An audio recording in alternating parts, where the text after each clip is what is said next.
प्यारे दोस्तों, आप सबका हमारे यूट्यूब चैनल टोनी और चीकू कार्टून स्टोरी में दिल की गहराइयों से स्वागत है।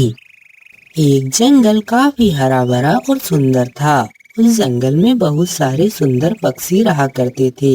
उसी जंगल में एक मीनू चिड़िया और टोनी चिड़िया एक पेड़ पर घोंसला बनाकर रहा करती थी। मीनू चिड़िया और टोनी चिड़िया आपस में बहुत ही अच्छी दोस्त थी। उस जंगल के सभी पक्षियों ने अपने अपने खेत बना लिए थे और अपनी मर्जी से फसल उगाते थे। उस जंगल में सभी तरह की चीजें मिल जाती थी। इन सब के बावजूद भी टोनी चिड़िया और मीनू चिड़िया को जंगल में सबसे गरीब होने के कारण कई बार भूखा ही रहना पड़ता था। मीनू बहन, अब हम क्या करें? हम दोनों को तो अपनी गरीबी के कारण कई बार भूखा ही सोना पड़ता है। हमारी यह गरीबी किस तरह दूर हो सकती है?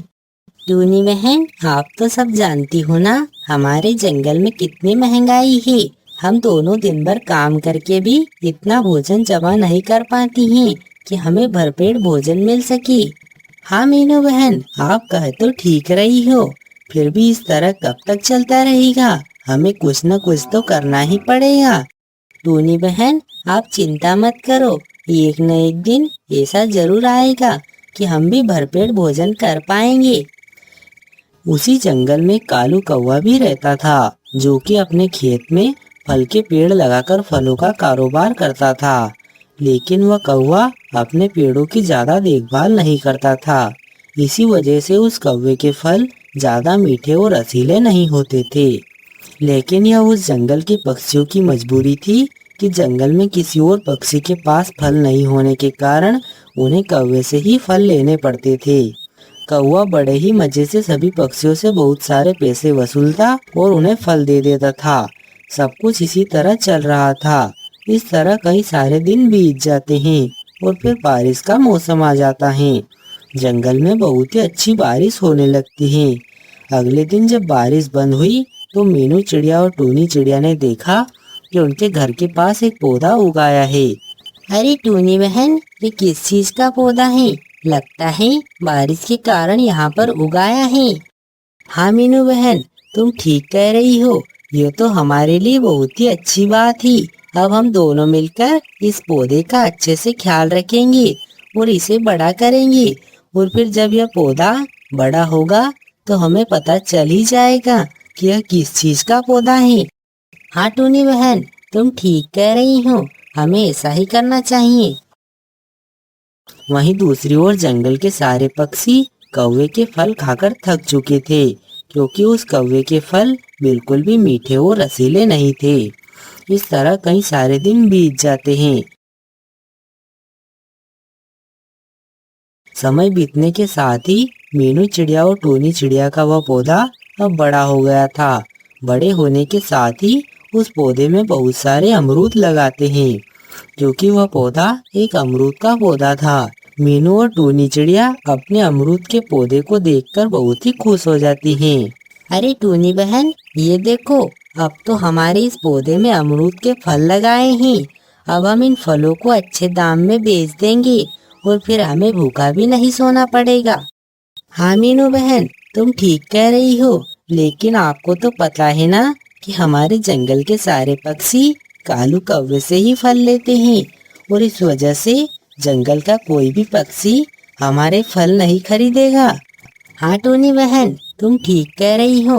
टूनी बहन, क्यों ना हम एक काम करें, हम इन फलों को हमारे किसी दोस्त को देते हैं और ये अमरूद खिलाते हैं और देखते हैं कि ये अमरूद उसे पसंद आते हैं या नहीं। लेकिन हम ये अमरूद किसे खिलाएंगे? हाँ मीनू बहन, तुम ठीक कह रही हो, हमें ये अमरूद बुलबुल को खिलानी चाहिए, क्योंकि इस जंगल में तो बुलबुल ही हमारी सबसे अच्छी दोस्त है। और फिर दोनों चिड़िया ऐसा तय करके अमरूद को एक टोकरी में भरकर बुलबुल के पास चली जाती हैं। अरे बुलबुल बहन, ये देखो, ये हमारे अमरूद हैं। तुम हमें इन्हें खाकर बताओ कि अमरूद कैसे हैं और तुम्हें ये अमरूद कैसे लगे।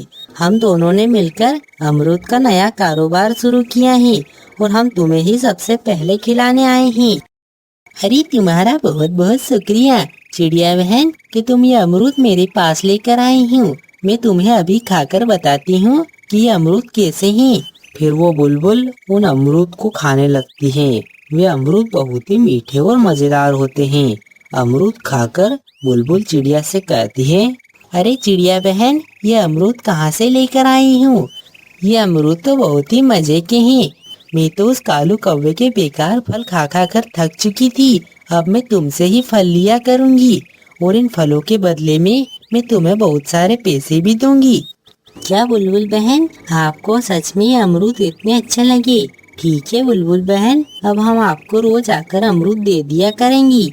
ये सुनकर मीनू और टूनी चिड़िया बहुत ही खुश हो जाती हैं और वे दोनों बारी बारी से जंगल के सभी पक्षियों के घर पर जाती हैं और सभी पक्षियों को अमरूद खाने को कहती हैं।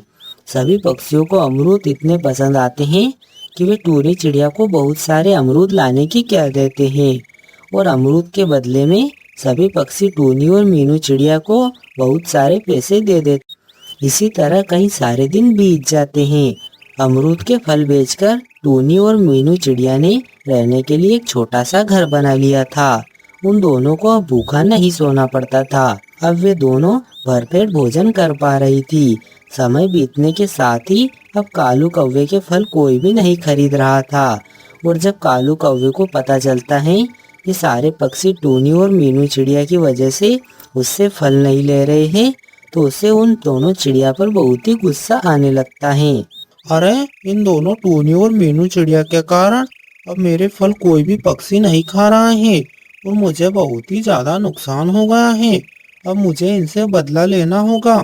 मुझे कुछ ऐसा करना चाहिए कि टूनी और मीनू चिड़िया का अमरूद का पेड़ सूख जाए और फिर जंगल के सभी पक्षियों को मुझसे ही फल लेने पड़ेंगे। और फिर कालू कौवा अमरूद के पेड़ को सुखाने की योजना सोचने लगता है। कुछ देर सोचने के बाद कालू कौवे के दिमाग में एक योजना आती है।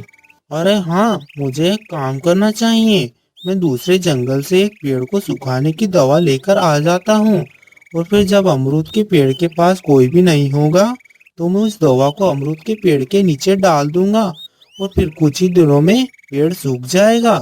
और फिर कालू कौवा अपनी योजना के अनुसार पेड़ सुखाने वाली दवा की बोतल लेकर टोनी और मीनू चिड़िया के घर के पास एक पेड़ के पीछे छिप जाता है और टोनी और मीनू चिड़िया के घर से जाने का इंतजार करने लगता है। थोड़ी देर बाद दोनों चिड़िया अमरूद लेकर सभी पक्षियों को देने के लिए घर से जाने लगती हैं। चिड़िया के जाने के बाद कालू कौवा अपनी योजना को अंजाम देने के लिए उस अमरूद के पेड़ के पास आ जाता है और वहीं दूसरी ओर टूनी चिड़िया और मीनू चिड़िया घर से थोड़ी दूर गई होती हैं। तभी अचानक टूनी चिड़िया को याद आता है कि वह घर का दरवाजा बंद करना तो भूल ही गई। अरे मीनू बहन, मैं भी बहुत ही भुलक्कड़ हो गई हूँ। मैं तो आज अपने घर का दरवाजा बंद करना ही भूल गई। मीनू बहन, आप यहाँ पर रुकना, मैं अभी दरवाजा बंद करके आती हूँ। ठीक है टोनी बहन, आप आराम से दरवाजा बंद करके आ जाओ, मैं आपका यहीं पर इंतजार करूँगी। और फिर टोनी चिड़िया घर का दरवाजा बंद करने के लिए घर की ओर आने लगती हैं। कालू कौवा घर के पास अमरूद के पेड़ की जड़ों में दवा डालने ही वाला होता है। तभी अचानक टूनी चिड़िया वहाँ पर आ जाती है।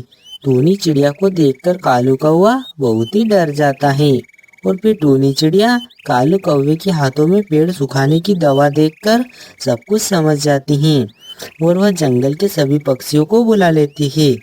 कुछ ही देर में सारे पक्षी वहाँ पर आ जाते हैं। अरे कालू कौवे, तुम हमारे साथ ऐसा क्यों कर रहे हो? हमने तुम्हारा क्या बिगाड़ा है जो तुम हमारे साथ ऐसा कर रहे हो? कालू कौवा डर के मारे अपनी बनाई हुई सारी योजना के बारे में बताने लगता है।